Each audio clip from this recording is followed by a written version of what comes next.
And they just said, "Hey, we need you to send us a confirmation email saying that they won't ever see the infield." And I said, "You know what? Don't worry about it. We will not. We'll make sure the players don't wear them unless they buy them directly from us, and they will not play in them at all."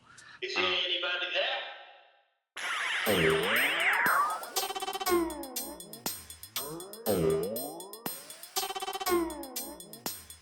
What's up, Dad Hack Crew, and welcome to episode 2 of my conversation with Kevin Tibbett of the Columbia Fireflies. On this episode, we finish our conversation about merchandising, some of the things that work, that don't work, some things that they are working on for 2026 season, and maybe, just maybe, discuss some things for 2027. I bring back my segment of the famous, not so famous questions. Well, kind of, sort of. You got to stay tuned to listen to that.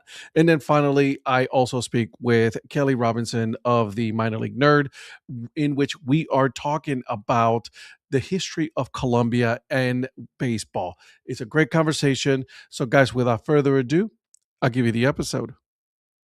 You're just thinking about like the little minute details of that.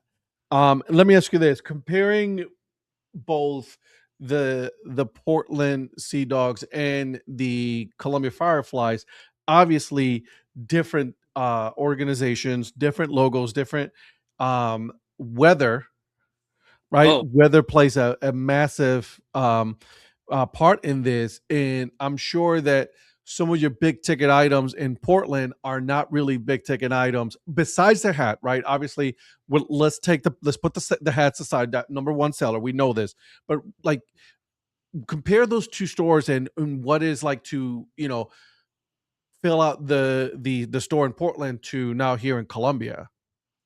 well, there's a couple key things to understand first. One, obviously, they have two 500 square foot stores now in Portland. We have one 2,500 square foot store in Columbia. Mm-hmm. Massively just different options.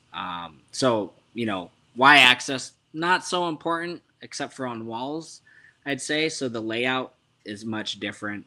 Um, I don't have to lay things out the same way that I did in Portland, which is kind of nice, but there's definitely room for growth. I've already started taking notes, and next season, I think for 2027, there will be some adjustments in the team store, creating some more opportunity to put some product out. But to the physical product, to answer the real question that you asked, yeah, I mean, the weather does reflect a big difference in how things function merchandise wise.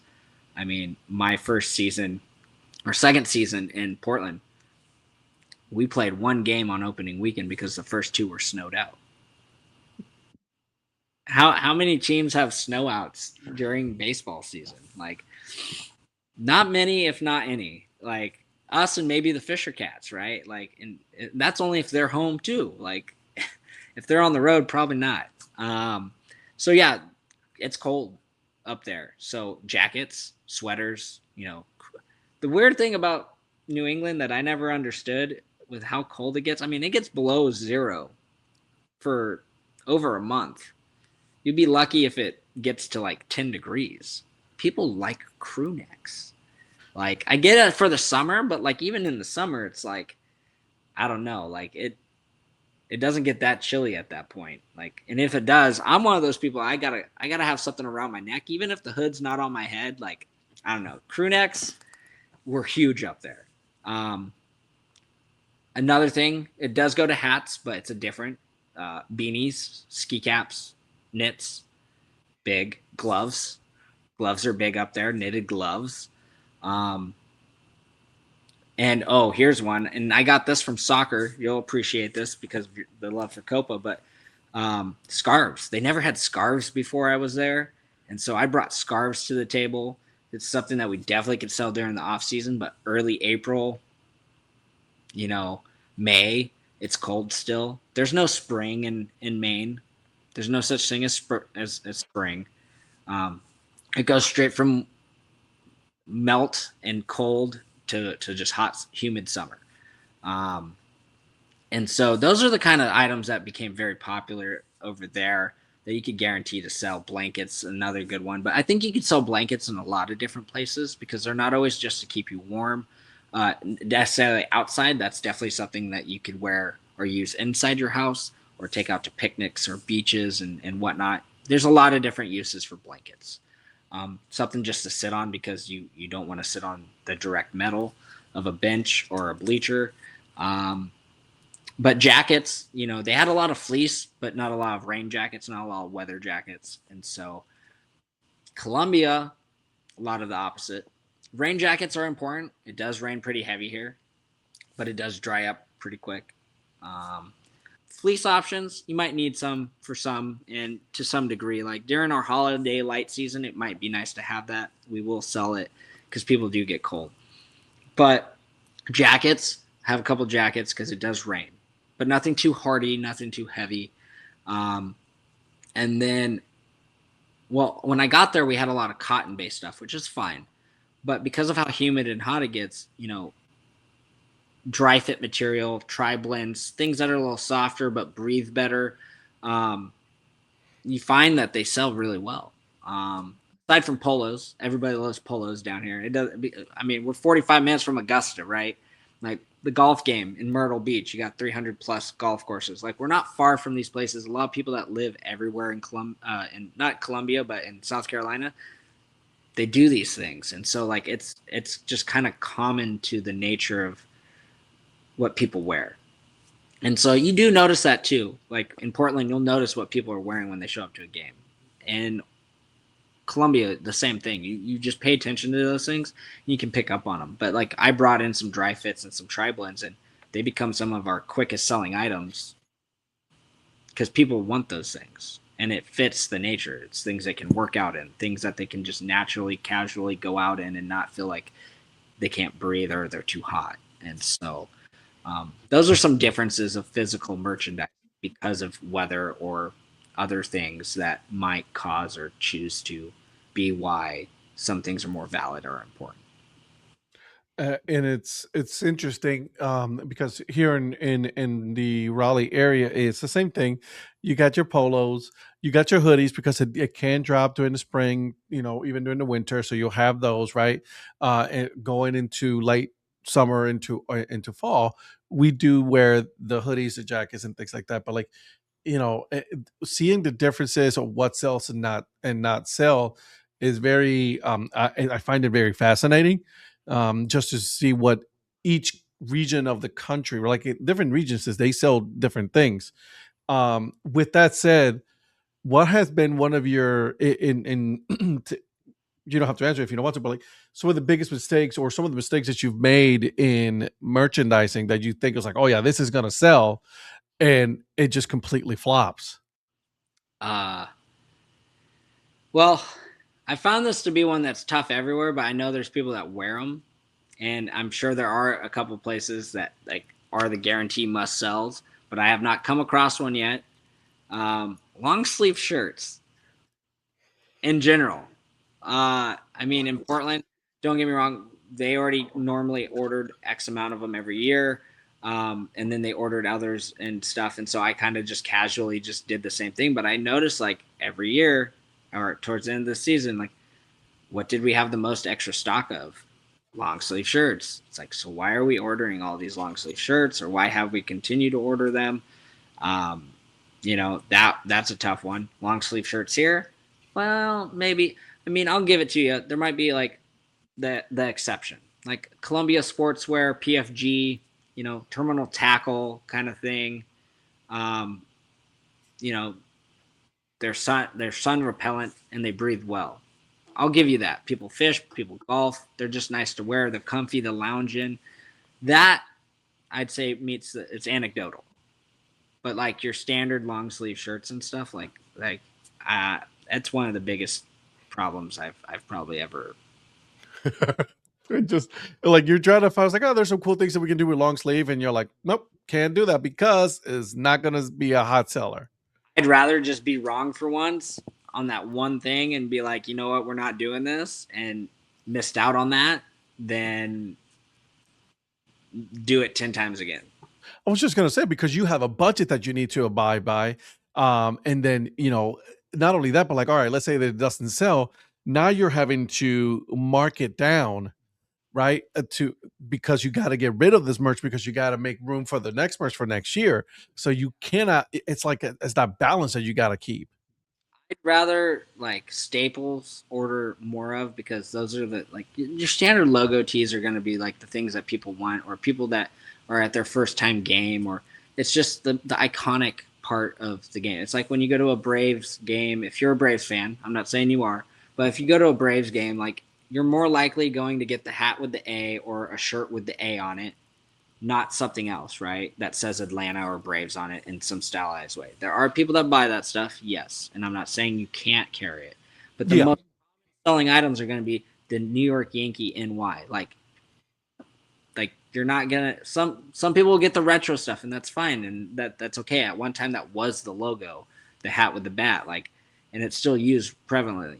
But the NY, everybody wants it. Everybody will wear it. People have never actually are diehard fans, but go to a game, they'll buy it.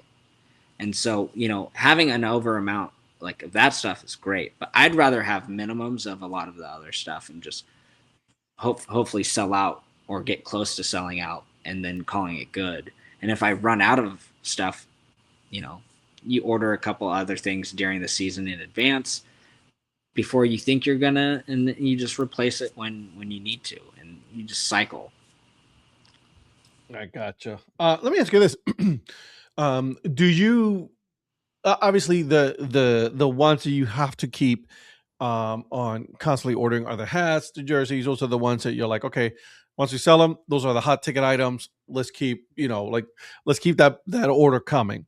When you are meeting with these different representatives that represent different companies, such as let's say the New Era, 47, OT Sports, and things like that.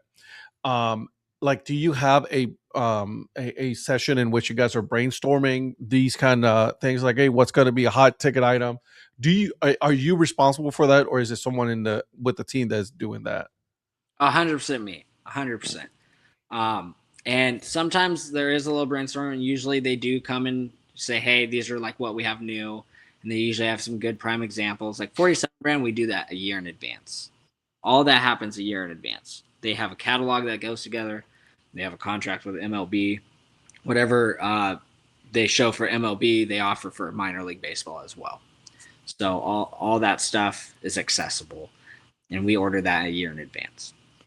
And some of that time is pivotal because we'll sit there and we'll go, okay, well, I kind of like this, I kind of like that. Is there a way we can kind of do both, or take this element and do that? Sometimes, a lot of time I do that prior. As I'm going through the season, I kind of see some of these items and I go, this would be kind of a cool concept. Maybe we need to look at doing this, or, that did really well last year. We didn't have it right now, but maybe we should do something similar or bring that exact same thing back. A lot of that happens. I kind of just do it as we go, and I do think in advance of doing that stuff. New Era, it's a little different. They're the official hat of the MILB, so they do all the official on-field hats and stuff. So that stuff's pretty consistent, but we do have to place an order for the next year fairly early so we can make sure we get those. Custom hat process is a lot different, though. GCP is a little different as well in time that it takes. I got a couple exciting hats coming out this year to get ready, and I said, well, I'm in no rush. I don't care how long it takes. I want to get these custom hats done at any extent of time, because I think they'll do well when we get them, and finally got approval for them. And they just said, hey, we need you to send us a confirmation email saying that they won't ever see the infield. And I said, you know what? Don't worry about it. We will not. We'll make sure the players don't wear them unless they buy them directly from us, and they will not play in them at all. So we got two custom, 100% custom hats coming out this next year. With a total of, I think it's like 5 or 6 custom or GCP and custom hats coming out this year. It's a fun process. Some of the stuff we do can be done in less than a month, depending on the time And explain to me, just because I'm actually, I honestly don't know it, but GCP. It's a form of custom hat. I forget what the actual like the abbreviation is, but GCP is like I could take this hat and I could change the colors of it, and they can do it in a fairly timely, good fashion at a very minimum than the average on-field order. Um, as long as it's part of the on-field option, I can tweak the colors in any way I want, but I can't. The players can't wear it. Obviously, it's not an official hat at that point. So like a lot of the things that you see in like Lids Hat Club or Lids Hat Drop, a lot of those are done through GCP. Gotcha. So also that you got Hat World, you got all of these other custom A lot companies that do all of that. that's GCP. So they have a prerequisite book of stuff and like it's limited, but it's all based off of pre-approved official on-field uses or official hats for like the NFL. Um, Custom is a little different. Not everybody can do it. Some teams aren't allowed to because of what they have and are offered, but a lot of teams can, and it's literally 100% custom. I can take and do a lot of different things. It just takes a longer period of time to get approved and whatnot. It can take literally a year and a half for it to happen. So um, I do have one GCP hat coming this year, and then I have two customs, and then I do have two other GCPs, but those are for something else that haven't been released for the preseason yet. That's all I can say for that situation. But they'll be out soon, in a month or so. Um, and then we have a couple theme night stuff that's coming out this year and whatnot. So, um, yeah, be excited. I mean, most of them are 5950s when I talk about these custom hat drops. We do have a plethora of hats coming anyways, like 47 brand, like a lot of cool, great hats, dad hats, snapbacks, pomonas, all that fun stuff. Um, we do have a lot of great hats, but the custom stuff is usually 5950 driven, and sometimes we get them in flex fit. Sometimes we'll definitely get them in 920s. So there'll be some options for size and fitting. Listen, I understand. I completely and 110% understand that. Like it is. Listen, as someone who is known as the dad hat, right? Like I'm well aware that the number one king when it comes to the hat world is the 5950, right? The New Era 5950. That is like the OG of all hats, right? I get that.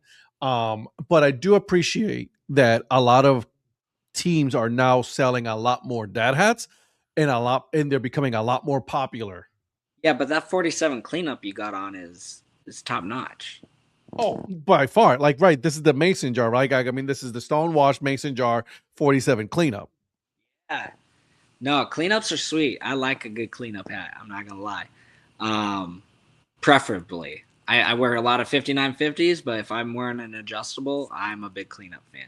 Yeah, see, for me, the 59, the cleanup, the 47 cleanup is my number one choice.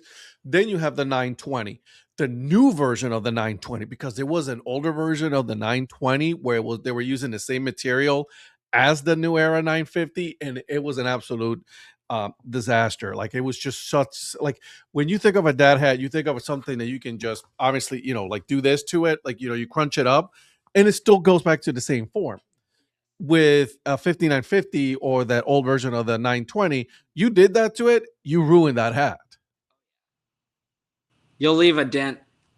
Like, Yeah, exactly. You don't want that. You definitely do not want that in a new era. don't try that at home. Yeah, Um, don't do that. I just made a lot of people cringe. I guarantee it.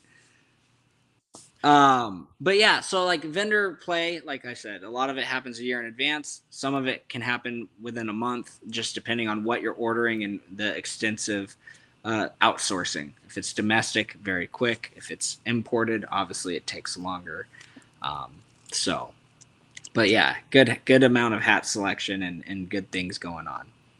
And again, I'm okay with that. I like that. Let me ask you this without really mentioning anything. You said you have a total of 6 different hat variations coming out this for 2026, correct? Um, the first one actually was supposed to be dropped probably like in a couple weeks. I think I was gonna drop it on Hat Day, like next week, right? Like I was gonna drop it, and I only received a third of my shipment. And I was like, "Hey, where is my stuff? You got? I'm not paying a single thing. Like, I need answers. Because we ordered 950s. I mean, 5950s. We ordered 920s. We ordered 3930s, and the 920s showed up. Where's the rest of everything? And I didn't get. I got ghosted. It felt like for a while. I mean, and I was like, no, like you guys, I need answers because like we ordered these. It takes a while to get them made, and what's going on? And I finally got an answer, and there was a cargo ship incident. They said something about fire and major water damage. I don't know if it got dropped or if something happened to the boat directly, and I don't know the full extent, but a cargo container with my shipment on it got destroyed. And so that's being all remade and it's been postponed. Probably won't release it on Hat Day now. So that's the first hat of the year. Um, Tough notch to start with. Yikes, dude, that sucks. I'm like, well, at least you have the 920s, but you can't sell them because you only have the 920s. Could, but I could, right? I could. And I've contemplated it a couple times. It is sweet, but I'd like to do the whole collection. No, I get it. But listen, as a dad hat collector, a 920, I would like. Listen, I will be interested. That's all I'm going to say. How's that? I will be very interested. Will say this. I will this because it doesn't need to be that big of a surprise, but it'll still it does is a keynote to the powder blue. It's more of an affiliation color scheme than it is a firefly color scheme. So I like it that. I like that. will pay homage to our big brothers in the MLB. Let me ask you this, and obviously because this is something a little bit different than what you did in Portland. In Portland, you had a little bit more freedom with different color variations, obviously because you had the affiliation with the Marlins, and then now the Boston Red Sox and everything. So you had different color schemes that you could work with. Right. With Exactly right. So you had the Marlins teal blue, and then you got the red, right? But with Columbia, you're very limited to what you can do, even though you're using the Kansas City Royals affiliation. There is some limitations to what you can do with those colors. Yeah. Well, it's a tough one because navy and neon's a great color scheme, but neon is not always easy to come by. Hence why I said earlier, like when it comes to custom hats, I will wait as long as I have to because I want to make sure I get the right neon color and make sure that I can use it to any extent that I want to if I'm going to do that. Um, Now, I don't always have to do these color schemes. We can go down the hat drop, and I did that in Portland too. We have some very off-colored hats that I added to their collection. We did a Moxie themed hat. I don't know if you know what Moxie is. It's a very unique soda that is made in Maine. Distinctively different is what they call it. It's like, think of Jaeger, but non-alcoholic. It's like a black licorice soda. It's very interesting. I hate black licorice, but I do like Moxie. It's exquisite. You're not going to be able to convince me of the black licorice. I just can't do it. I don't eat anything black licorice, and I tried it because I like to try things. And the first time I drank it, I was like, I don't know about this. And then I tried it again, and it wasn't bad. It wasn't bad. I don't drink one often. It's like every once in a while. But there's people that like live by this stuff. Yeah, thinking about it might put a bad taste in some people's mouth. It's like I said, distinctively different. But like It's an acquired taste. it is. But we can do that here too. Like, and I just haven't got there yet. Like, we're like a younger team, right, and a younger organization, and I want to try to stay true to the brand, but be unique and different in that way, and uplift our unique color scheme. And so that's the angle I'm going with that for now. The powder blue does tie in not just because of the affiliation, but because of that affiliation. Most Sundays, I think it's almost every Sunday of the season, we do dress down in powder blue jerseys, and they're pretty cool. They have a nice white script across it. It says Fireflies, has the bug on the side, and then that's, and so these are inspired partially by that, but they're also inspired by the fact that we do that because of our affiliation. I like that. I like that a lot. I don't. Go ahead. Oh, I was just saying again, it's not an official on-field hat. It is a GCP hat, but it is a good custom fit. I'm excited to see what you got cooking with the Fireflies, because they're obviously, yes, I also wear some 5950s. Don't get me wrong, I still wear them. I have a handful of them.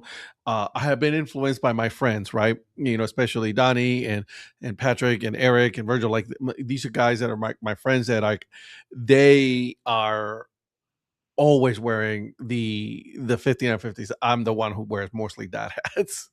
No, and I mean, if you're friends with Patrick, I mean, there's no way you can't at least own one fitted hat. And guess what? Hey, they make great shelving displays. Like they're good to have just if you like them, whether it's in your office.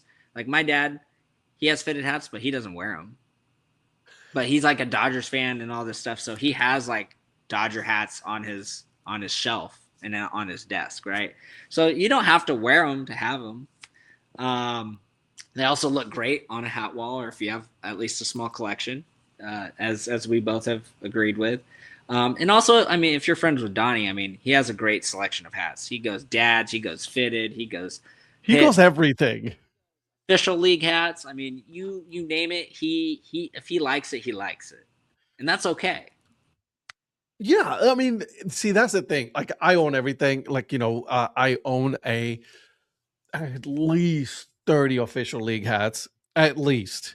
I'm addicted to them. They're great. They're great fit. They're different, right? And I'm literally looking away right now, but I'm looking at your website right now, and you have one of the cool official league hats that you work with, right? Those are cool. I like those a lot. I think they fit great. They're very loose, and because there's a lot of the cool thing about official league is they understand that there's a lot of fans that they're not fans of the typical hats that we think of, but they're fans of that because it's a different fit, and it fits a subset category of fans. Official league's unique. We'll get back to the custom hats of 2026 real quick, but official league is great, and I'll be subtly biased. I mean, I'm from the Northwest. They're from Portland, Oregon. They have that skater streetwear vibe, and I grew up in that. But I think it's valuable to a lot of other regions in the U.S., and it's unique in its own way that people can gravitate to. But the cord hats are awesome. I've had a great experience working with them.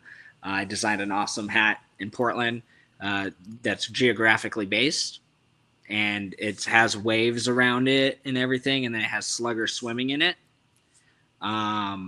So from that point, I had a really good kickstart of customization and what they could offer me and what they allowed me to do. And so we took it as far as we could with that, and it was a success. I mean, everybody, not just people in the New England area, but we were selling these hats all over. The official league owner even bought like 2 of them.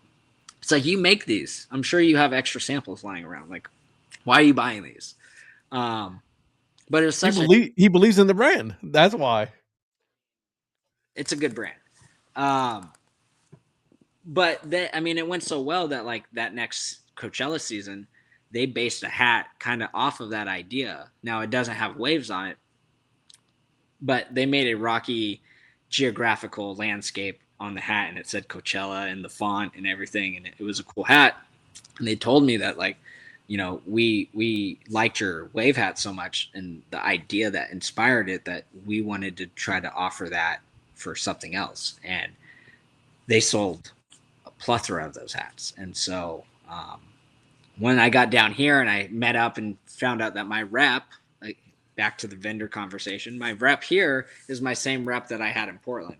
So, we hit it off and started talking about these things, and he told me that. I was like, well, now I got to find a way to one up that, because I can't let that be the holy grail at the moment. And so I came up with the Midland cord, and it uses part of our primary logo, which is a uneven landscape with some palmetto and a crescent, and the stars in the sky are little green X's that make fireflies. And so we put those all around the hat. The eyelets are the same color, so the eyelets doubled as more fireflies, and the button on the hat doubles as an extra firefly as well. And so that was all inspired by that, and we made a second version as well. I was just gonna say there's two of them here, right? Because you got the blue, all blue one, right? And then you have the white one with the blue. One's supposed to be like nighttime, and one's supposed to. There's no corduroy that glows in the dark, so we wanted to try to create a color that felt like what you would see if you think of glow in the dark without it actually glowing. So when the sun hits it, it kind of refracts a little bit of white, even though it's kind of like an off green color. It's a very, very interesting color. But you'll Such a sick one too. Damn. notice there's no X's on that hat because of that reason as well, because it's not technically nighttime. It's so sick, dude. I'm looking at it right now because even the eyelids are white. The button is blue, but everything else is such a different difference from the all blue one, which is obviously supposed to mirror night. And yes, it does have the little X's, and it's such a sick logo and such a sick hat. Yeah, and it's not what we've done where I'm doing it, but the Toronto affiliate in Florida, I met up with him. I'm a good friend of their merchandiser in Dunedin. I pronounce it wrong. Dunedin. Eden. There we go. I don't know why I can't. It's a tough one. Can't get them all right. But I'm good friends with them, and he talked to me about some of the stuff that I've done and really likes it. And so I collabed with him, and you'll have to wait and see, but they have a geographical cord based off of Dunedin coming out this next season that I helped design. So I'm excited for that. It's taken off. It's something I love to do, is designing stuff. And so, dude, these are sick. I'm sorry, they are. They're amazing. They're great hats just because, one, again, they're different. It's something totally different, and I'm sure you as a designer, it really does allow you to step out of the normal 5950 or 47 or 920, right? Like you're stepping out of that comfort zone for a lot of people, that you're giving them also something different and something cool to really look at.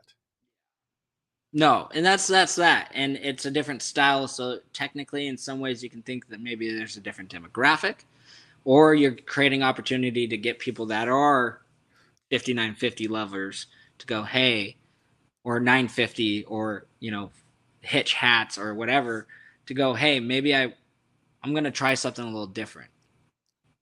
Get people to branch out a little bit, or you're just hitting a just complete different demographic to begin with.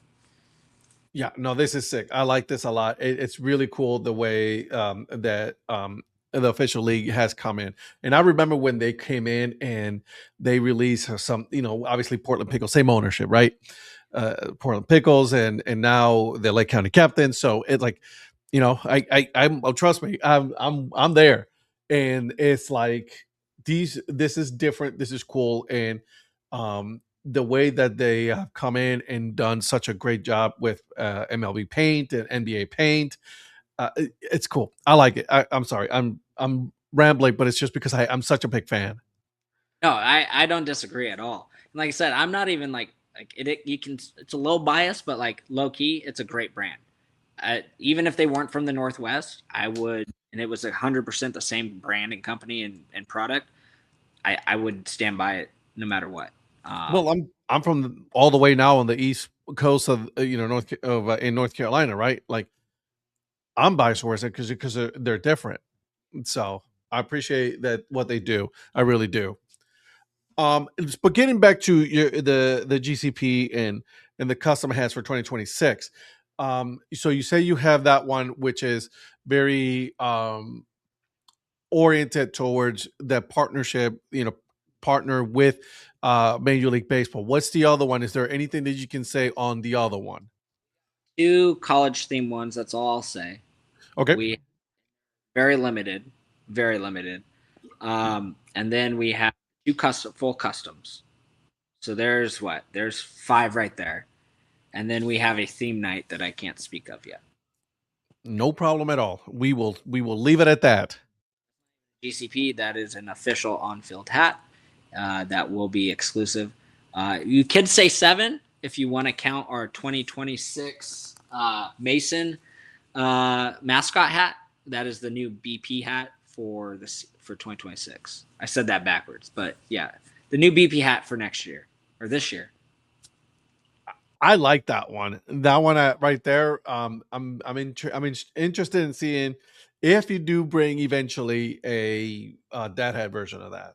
I ordered it. They just didn't submit that part. That's a Gotcha. different. That's sadly, I wish I could say it was a shipping container thing, but it was not. So 7 hats technically. I like it. I like it a lot. I like it. All right. So we are, because I want to do a little segment. I am bringing back a segment that I haven't done in such a long time. It's called My Favorites, Not So Favorites Questions. And I'm going to ask you some random questions to get to know a little bit more about you. But before that, I want to make sure that I give you the time to say if there's some of the things that you guys that you can't say, right? Because there's some things that you cannot say. Is there anything that we should be excited about that we should be putting on our calendars for the future?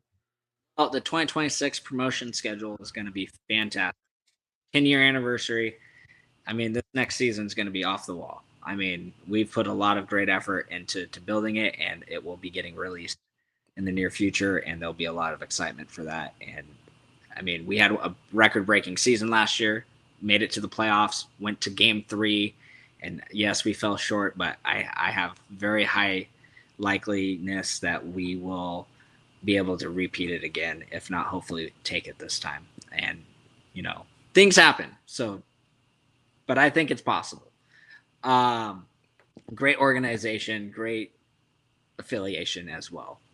Kansas City is top notch, to be honest. They may not have the most World Series, but the way they run as an organization and how they care for their team and their players is unlike most other teams I've seen. 2027, we're already cooking. We're working the books, getting some good things excited. We have, I'd say, 2 real big hats coming out in 2027.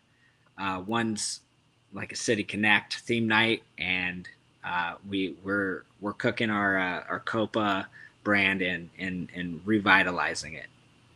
I can't say what or how or anything about that, except for Copa's getting a little steroid boost. I like it. I am such a fan of that. I cannot wait to see what you got cooking. It's gonna hit, to say the least. It's gonna hit hard. Yep. Let's leave it at that, my friend. All right. Kevin, I'm going to ask you 5 random questions. I have them here on my cards, okay? These are totally random. They're not baseball related. They're just things that, that to get to know a little bit about you. Sounds good? I'm sweating. This is the part that everybody gets a little nervous about. All right, so here we go. Here's the first one for you. If you were to think about this one, you think about the spy, right? Like, if you were to see like who, like spy movies or anything like that. But I'm gonna turn it a little bit on you. What Disney princess would make, in your opinion, the best spy? I mean, that's an easy one, actually. I don't even think I had to think twice about it. That's just a funny question. Mulan, probably. Dude, I'm with you there. Low key, she was a spy, but not in the essence of like trying to like break barriers and like to like enemy line, but like, I mean, she did get in enemy lines in some degree, but I mean, she was covert, 100%. Like, You're right. You're 100%. I can't argue with you. I like that answer a lot. I like that answer a lot. I've asked my daughter that question, and every time I answer a question, she asks me the question is a totally different answer. But she has said Mulan a number of times. It all depends on the mood for this kid, right? Like that's how it goes with kids. yeah, All right. Question number 2: If you could be a character in any movie, does not matter the theme, does not matter the genre, anything. If you could be any character in any movie, who would you be? that one's tough because now every movie that I've ever liked or watched or it's out the door. It just blank. Um, that's tough. Well, one thing that comes to mind is I was a big Paul Walker fan. So like Brian Spill, you know, Fast Furious, being Brian, that would be kind of cool. You get a little bit of a lot of different actions, movie to movie. But he played a lot of other good roles too. So um, that wouldn't be a bad one. Let's just stick with that. Yeah, let's keep it Dude, simple. you and me grew up in the same time because like I was such a Paul Walker like fan when he came out with Fast and Furious and stuff. So he was a good dude. The Disney film that he did way before when he was younger, that wasn't a bad one.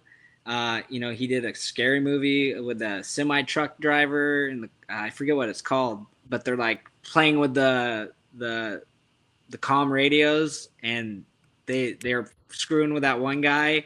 Like that's not a bad movie. I'm not necessarily saying that's the character I want to be, but he's laid it down.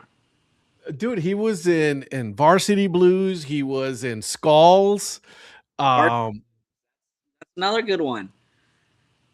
So so that Varsity Blues was a great movie, man. And not a lot of people think about that one, but that was a good movie. You're right. You're right. You're right. show my wife that one actually. There you go. All right, here we go. Let's see here. In your opinion, think of all of the animals in the animal kingdom. Which animal would be the biggest party animal? Well, that would be the savannah party animals, the monkey. No, I'm that's not my personal opinion. I'm just saying baseball reference. Party animal. I mean, an orangutan. I think Jungle Book. That's one option. Like those monkeys got down. They did. The orangutan was pretty wild. Um, Party animal.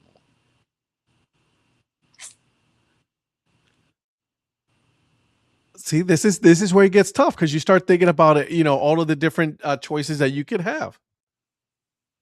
Yeah. Oh, um, a panda could be pretty fun. I think. Pandas are different. They're a different breed, man. Those guys are different. Fun. They're a little wild though. This does go to kind of a monkey take, but lemurs. I'd say a lemur would be cool. I think All they would right. be pretty fun swinging around. I think what's that? Madagascar. I think of those guys, the lemurs and stuff. They're wild, man. Oh my god, I like to move it, move it. Yeah, no, that Yeah,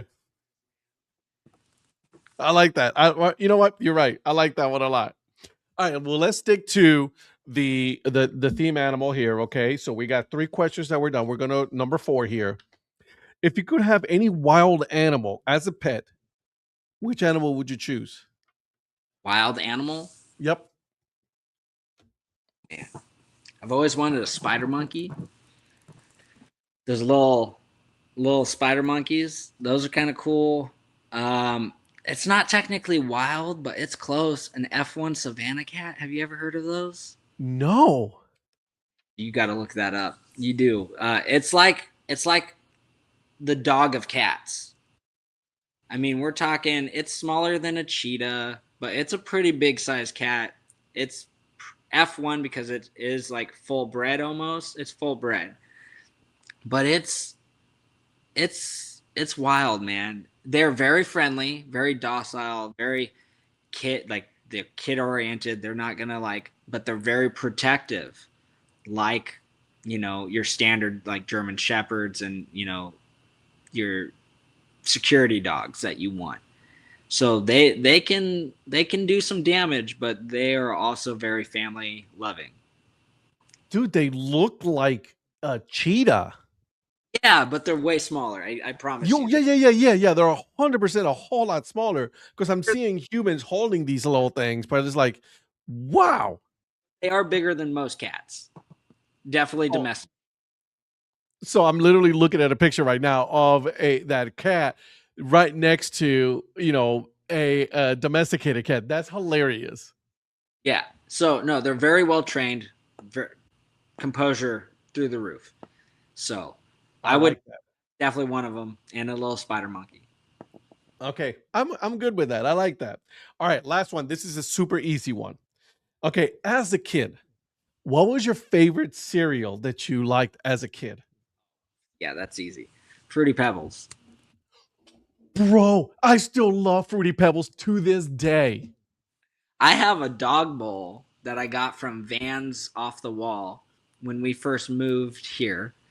I bought some new work shorts and some shoes and things just to help weight it because I'm working in a hotter environment. I ain't wearing slacks and pants to work, so I had to get some shorts.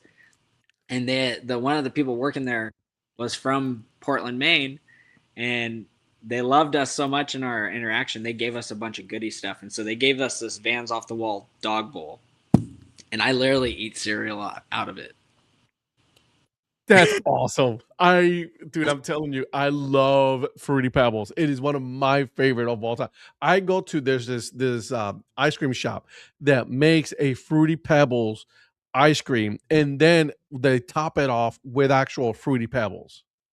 Oh, dude, if you're ever in Myrtle Beach, the Crazy Mason, they do milkshakes and stuff, and they do them in mason jars. They do dessert one. They literally put whatever you order is on top. So like, there's a breakfast one, and it's Fruity Pebble milkshake, and then they put frosting on the with Fruity Pebbles, and then they put a Belgium waffle, and then fresh cut strawberries, and then a big dollop of whipped cream, and it's amazing. But they do like my son, he ordered one. It had a full slice of cheesecake on top of it. Like, yeah, Crazy Mason. That place is. Okay, all right. I got to put it on the list of things to do when we do visit Myrtle Beach. That's amazing, dude.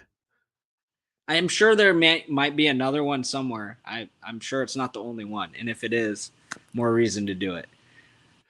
Um, uh, Kevin, thank you so much, dude. We are here almost 2 hours.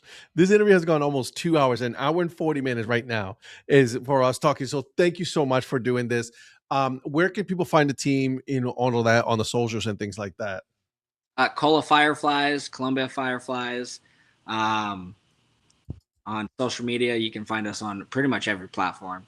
And then you can mostly just find me on LinkedIn.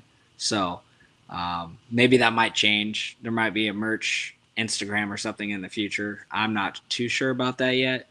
Got to run that by some people on the front office side. Yeah, you can find us on every platform. I say this: there's a lot of teams that are doing that. They're doing the merch Instagram for the team. So I'll be definitely want to be one of your followers for that. So let me know on that. And I'm just looking at the website right now for the Crazy Mason. That's sick.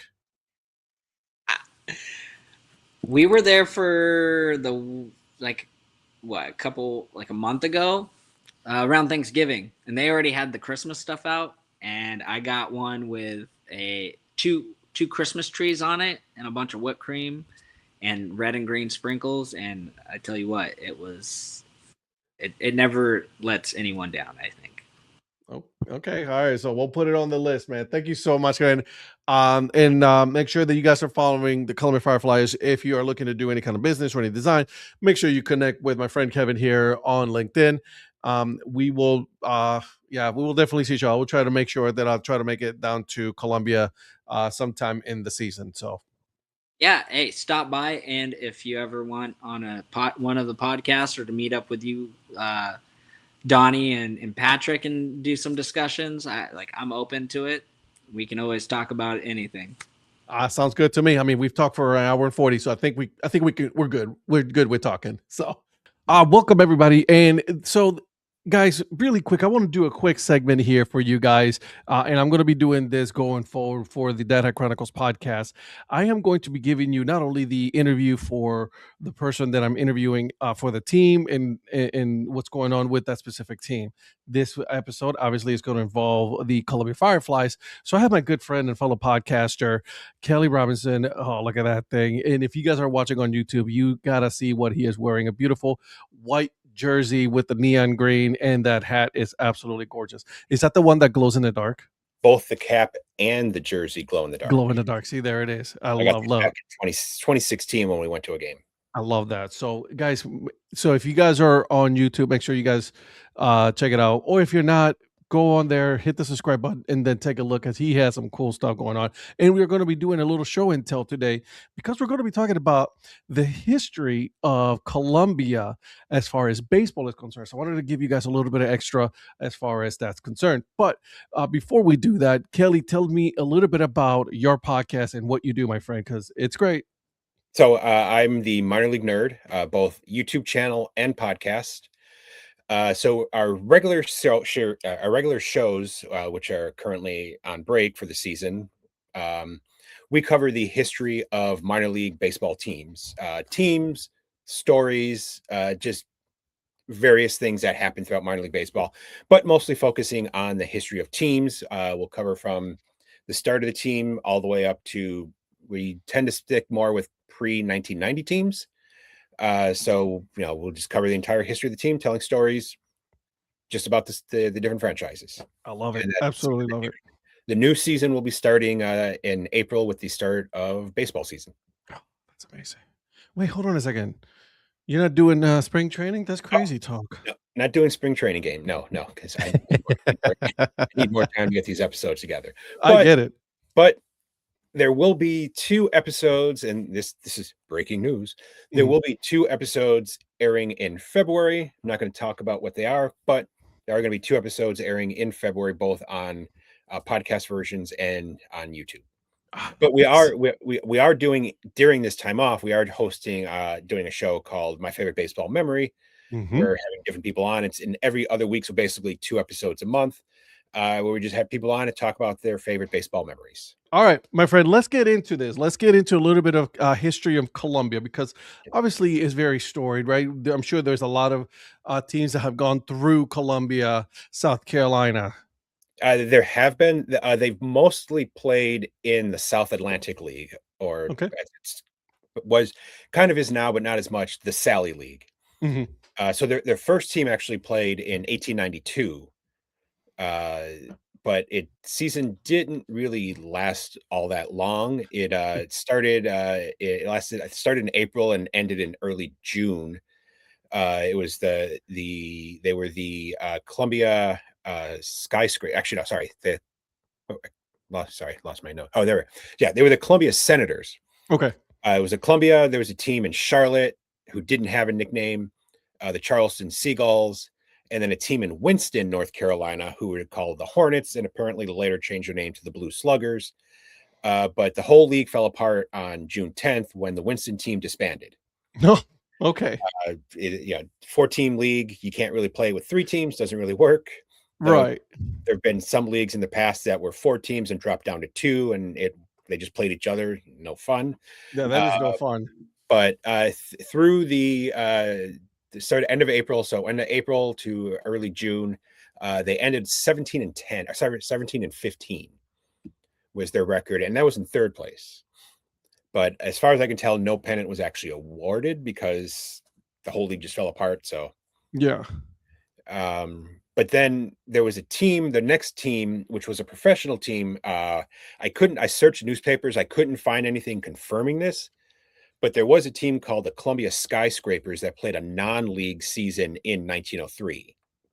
So this is not the first time that I've heard this, but like there's a lot of teams that have been started before. And the for perfect example, it was the Disco Turkeys. They started as a Yep, non-league team. So this is not something new, right? This is something that right. has gone further back before. Yes, yeah. The organization of minor league baseball, the National Association of Professional Baseball Clubs, or Mhm. what we know as minor league baseball, didn't come about until 1903. So That's we have a lot of that's when there was the actual organization and they did the structure, class A, B, C, and D. Mhm. But yeah, so Columbia played in 1903 it's just basically like the Disco Turkeys, taking on all challengers. But in 1904, they decided to join what was given a Class C designation, which would be third level. So basically, it'd be like single A today, Okay. or high A, really. The South Atlantic League, where they played as the Skyscrapers. Uh, Interesting name. yeah. So it's funny. So I did a search. Apparently, so there was some really tall building in Columbia. I forget the name of it. I'm sure other people will know it, but it was a tall building in Columbia. I don't know if it was the tallest in the South or one of the tallest, but it was called the Columbia Skyscraper. So that's where they took their Got name. it.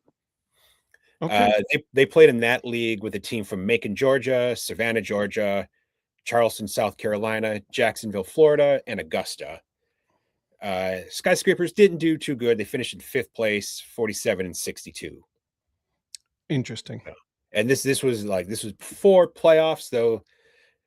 Playoffs didn't actually come around until like 1933 in minor league baseball, but Sure. there was the split season, and the South Atlantic League did do split season off and on throughout their early existence. And I should also say this South Atlantic League is today's Southern League. Gotcha. Okay, so the South Atlantic League changed names to They changed their name in 1963. got it. And then decided, so there was the Southern Association, which was like one of the higher leagues, and they folded.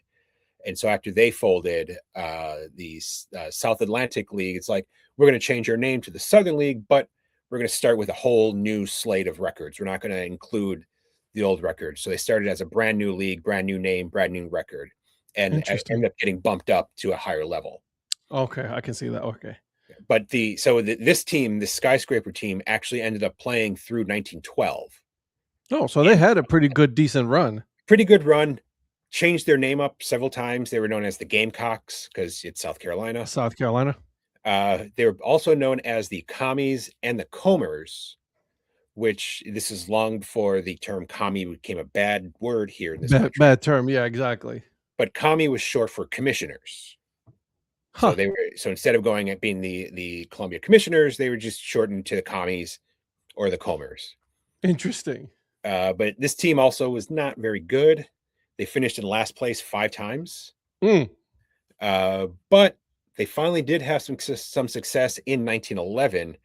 So this is when the South Atlantic League was doing a split season. So you had the first half winner facing the second half Oh, winner okay. in the postseason championship. They won the second half title in 1911, but lost in 6 games to the Columbia Foxes. Columbia Foxes. Columbia Foxes, yeah. Interesting. Yeah. Or sorry, not Columbia, sorry. Columbus Foxes. Columbus. I was going to say Columbus Columbia. So they had 2 teams in Yeah, no, they didn't have 2 teams. Sorry, Columbus Foxes. Columbus Columbus, Foxes. Georgia. Okay. Yeah, Got it. Okay. yeah. But they didn't play in 1913, and then they came back in 1914 through 1917 as the Comers once again. And I've got a That's a beautiful hat. Columbia Commies cap, and you can see it's a short brim. I believe this is 1912. All right, so it's a white. So that's kind of like an off-white with some pinstripes going down on each side. Down the Um, seams, yeah. yeah, on the seams, right? So you got the red star with the C in the middle of the red star, and White it's a seam. very short brim. Very short brim for the time, and Yeah, it's a navy blue. I like it. That's a beautiful hat. So Is it green underneath the brim? No, yes, actually it is. Sorry, Look at that, it's hat this in is green. Ebbets flannel. Oh, of course, got it. So couldn't pass that up. No, of course not. Why would you? But yeah, so then they came back as the Comers again, like I said, playing through from 1914 to 1917. 1916, they won the second half title again, Yeah. but lost once more to, this time, get ready for it, the Augusta Tourists. Wait. Hold on a second. So the Taurus has been a name that has been in Asheville forever, No, Augusta. and now this is Augusta. The name began in Augusta, Georgia, not Asheville. Look at that. See, we're Yeah. learning something new here. Asheville didn't actually get the Tourists name until much later. I mean, like, you look now, that's one of the things that I mentioned a lot on my episodes, is a Mhm. lot of the information we have for today for teams of the past. The names aren't the same. Sometimes they didn't use the name. Sometimes they use different names.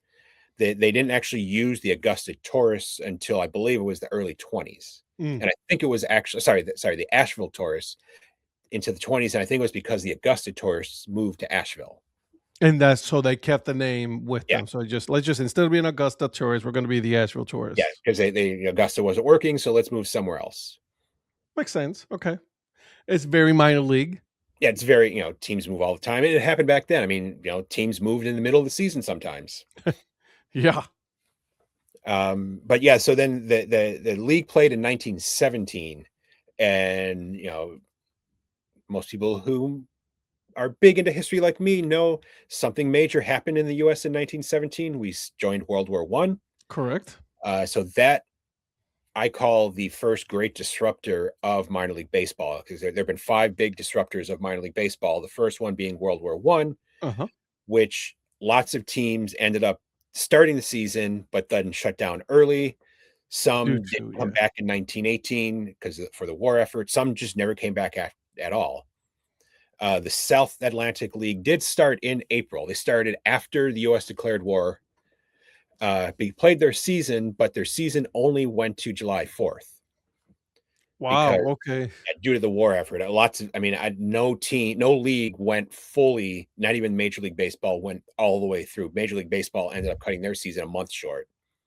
So that way they could go ahead and, so that way troops could then be sent. But so don't want to get off on World War I, which I could talk about for hours, but we won't. So can I. But so interesting. So this is an interesting thing that ended up happening with the Columbia team in that year. So the first half season was won by the Charleston Seagulls. The second half, Charleston and Columbia finished tied for first place with an 18-10 record. So now we would use head-to-head or some other way. Well, back then they didn't do that. That wasn't a thought. So what they did is Columbia and Charleston played I think it was a best of 5 game series to see who would win who would win the second half title. and if Columbia won, then the 2 teams would meet again in the championship series. Wild. And so Columbia hosted the entire series. Okay. So the first game was played on a Friday. This is crazy. Yeah. First game was played on a Friday with Columbia winning 4-1. Then the next day they played a double header. Oh my God. And so like now with minor leagues where, it's 7 inning double headers, back then either they would play the full 9 innings for both games, or the first game would be 9 innings and the second game would be 7. Oh, okay. I don't know if that was an actual rule or if that was something that the teams would agree upon. Just agreed. I was like, listen, dude, we're just tired. Let's just finish this off. Right. So the Columbia won the first game 9-0. All right, so they're up 2-0 at this 2 point. games to nothing. Okay. And then they won the third game 4-2 in 7 innings. Okay. For a 3-game sweep. All right, so best of 5. So now that kicked off the championship. And that sets up the championship series, which was then hosted by both cities. And was this a best of 7? This was a best of 7, which the Comers won. Oh. They won it 4-2, bringing Columbia its first league championship. The commies, huh? The commies, they won the championship. They apparently were the Comers then, but I think people still use. They just gonna call it the commies. Yeah. Starting in 1919, they weren't going to use the word commies anymore. Well, I wonder why. That's ended there. But like many other leagues, 1918, the league didn't come back just because of the war effort. So many, such a shortage of players. I mean, so many teams or leagues and teams just disappeared. Huh. But they moved back. They came back in 1919, once again joining the South Atlantic League. Okay. And this team was much, much better. It started off as a Class C league, as it had been. Hmm. But in 1920, it moved up to a Class B, which is at that point the second highest in minor league baseball, Class A, and then Class B. This team won 3 straight pennants as the Comers. They kept the Comers name, won it in 1919, 1920, and 1921. Cool. So very, very successful time for them. And then it went third place in 1922, not too bad, but 1923, they ended up being so bad that the team moved to Gastonia, North Carolina on July 26th. They're like, we suck this bad. Yeah. We're just embarrassed. Let's get out of here. Yeah, so bad they didn't even play in 1924. Oh my God, that's insanity. Yeah. Yeah. And then they came back in 1925, playing through 1930. Again, not a good stretch. Playing in the South Atlantic League. Again, not a really, really bad stretch. They never finished higher than 6th place. Whew. The league only had 8 teams, I think, one season. So that tells you how bad they were. That's bad. 1 year, they went 40 and 106 Ugh. in 1926. That is just not a good. That's not good. No bueno. And then so that they folded along with the league in 1931 because of the second great disruptor, the Yep. Depression, which also devastated minor league baseball. So you said 1941? Oh, no, 1931. 1931. Okay, so 31. we're up to number 2. Okay, cool. Yeah, cool, so this cool. is second great disruptor. We're about to get a yeah, third big disruptor. You're jumping to the third one, yes. Yeah, I apologize. Not a problem. You know it's coming. Everyone knows it's coming. Everybody knows it's coming. Yeah, exactly. So 1934 they joined the Piedmont League. Piedmont League. Okay. Class B Piedmont League, which basically ran from South Carolina. It ended up going as far north as Pennsylvania. Wow. Later. Yeah, it was mostly in the Carolinas and Virginia. Okay. But when later on, when the league existed until 1955, the Piedmont League, and when other leagues started moving into their territory, they ended up moving north. And I think they went as far north as York, Pennsylvania. Jesus. Towards the end. But again, it wasn't another good year because in the middle of the season, they moved to Asheville. This team was called the Sand Lappers. I'm sorry, the Sand Lappers? Sand Lappers, like as if you're swimming. Lapping, yeah. I don't know what a sand lapper is. Neither do I. Look it up. Maybe it's a local South Carolina thing or a Columbia thing. Maybe Donnie could tell us. Yeah, I was just gonna say, Donnie, the mayor. We're gonna have to ask him what a sand lapper is. He's from that area. Yeah, but they only ended up going one more year without a team because they came back, joined the South Atlantic League once again in 1936. Okay. And this began a pretty long stretch, except for a few years during the third great disruptor of minor league baseball, which was World War II. Yep.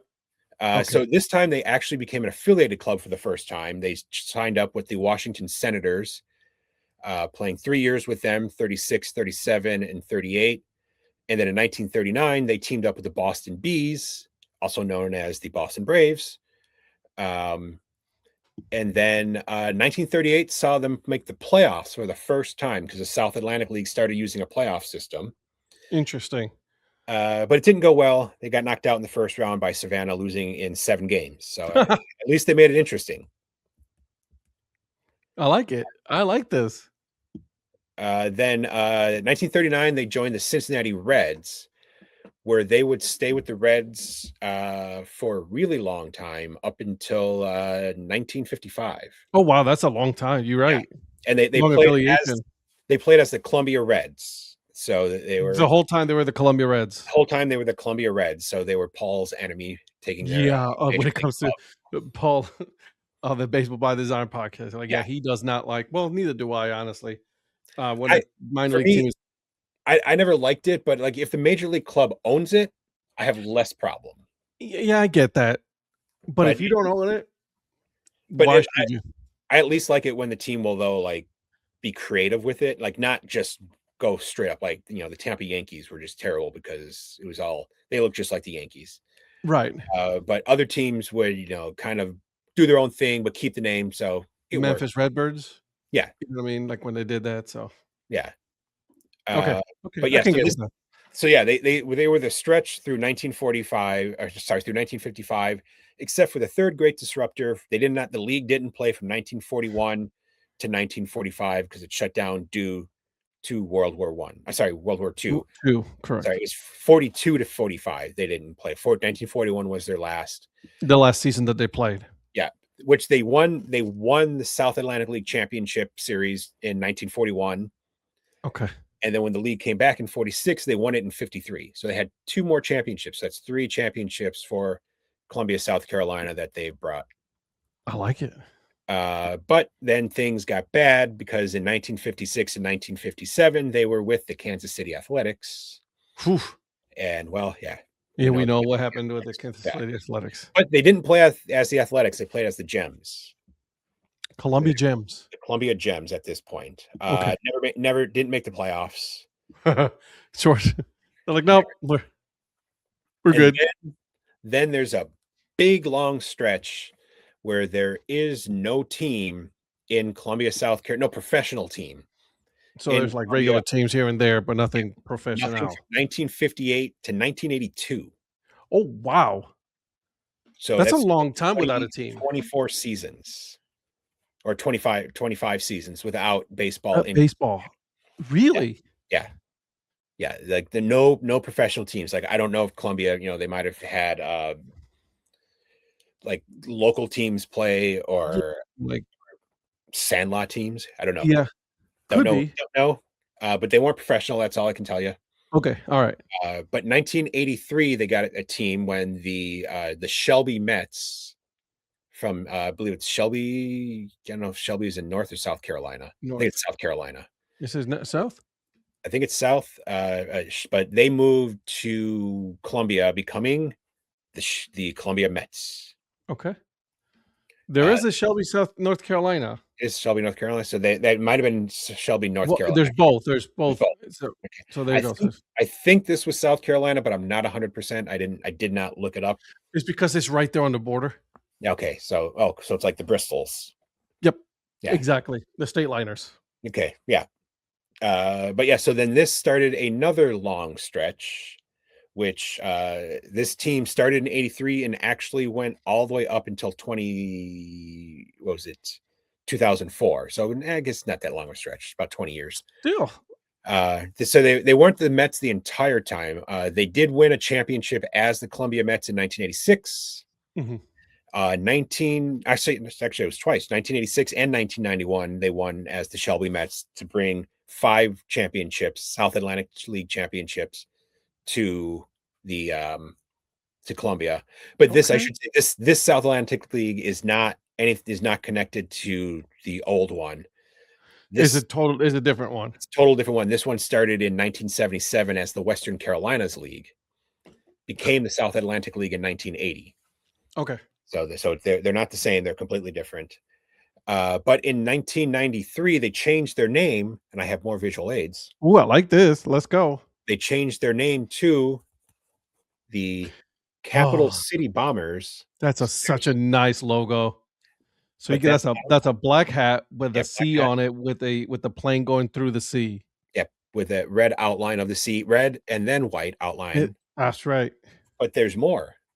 I like this because I also got from our friend Donnie Wise a game-worn Capital City Bombers jersey.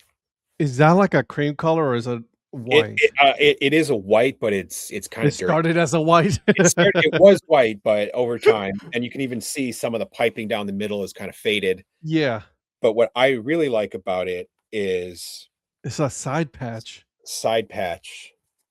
South Atlantic, 90 years of baseball, the legend, the league of choice, the league of choice. Yeah, it says established 1903. God, that's beautiful, man. So that was a gift from Donnie. That's a beautiful jersey. Yes, it is fantastic. But yeah, so they were the Capital City Bombers. Won the league championship in 1998 to bring 6 championships to Columbia. But like all good things must come to an end. After the 2004 season, they moved to Greenville, South Carolina, Mm. to become the Greenville Drive, meaning Columbia didn't have a professional team any longer until 2016 when The Fireflies took over. the Columbia Fireflies took over, moving from Savannah, where they were the Sand Gnats. Sand Nets, which by the way, the Sand Nets. I still to this day love that logo. Yeah, that was pretty good. I unfortunately don't have a cap. Neither do never I. got one. I haven't looked for one to see. But yeah, Columbia, the Fireflies, which we've been to, we went there in their first season in 2016, Sure. where I got the cap and jersey. It was a good time. I really want to get back because when we went, it was just the ballpark. There was nothing else. But it's different. I'll tell Yeah, you that. That's what I've been told. Like we walked through a field that was all torn up to get to the ballpark, Yeah. and it was it. Yeah, no, it's definitely like I had when I went there, and this was a couple of years ago, but they had a whole parking garage, they had restaurants, and it's beautiful ballpark. So Yeah, I gotta go back. The cool thing when we were there, the guy who closed for Columbia was the son of Mariano Rivera. It was Mariano Rivera the third. What? Yeah, I got some pictures of him. They weren't that great. They were kind of blurry because they were motion pictures. Yeah, absolutely. But yeah, Mariano Rivera the third was pitching at that point when they were affiliated with the Mets. That's cool. Yeah. That's very cool. Also, very cool history on Columbia. Like some of these names were awesome. Yeah. I mean, I know that what the implications of calling yourselves the commies, but the hat is great. Yeah, that is. You know what I mean? Yeah. With that piping right down there, down the stitching and the red hat. That's That great. short brim. Yeah, the short brim is great, man. You wear it, and Great transition, by the way, on your part from hat to hat. yeah, I lots of practice. Yeah, that's a nice hat, dude. I really do like it. It's more of a recent, like in the last year. They've had it for a couple years, but Mhm. I finally gave in because there were others that had priority, and it's like, okay, it's still there. So Let's get it. Yeah. Yeah. That's beautiful. Yeah. That's awesome. Kelly, dude, thank you so much for giving me a little bit of history on the Columbia baseball teams and leagues that was there from the very beginning. So this is cool, guys. Thank you so much for doing this. If you guys have a chance, go on YouTube, go on Instagram. Kelly does a really good job telling the history of minor league baseball up to the 90s, right? You know, we stop at the 90s there. sometimes into, but We usually you delve into it, but it's really is great. Great videos. He does put a lot of work, so make sure you guys go ahead and take care of that. I greatly do appreciate that, Kelly. Thank you so much, my friend. no problem. I'm happy to do it. All right, guys. We'll see you guys in the next one. He will come back when we do cover another city when it comes to minor league baseball, whether it is affiliated or not, but we will cover that city and we'll give you guys the history of that one. So until then, we'll see you guys in the next one. Guys, thank you so much. Make sure that you guys are subscribed to the Data Chronicles on YouTube, Instagram, Threads, TikTok. Make sure you guys hit that subscribe button, and then we will see you guys in the next one.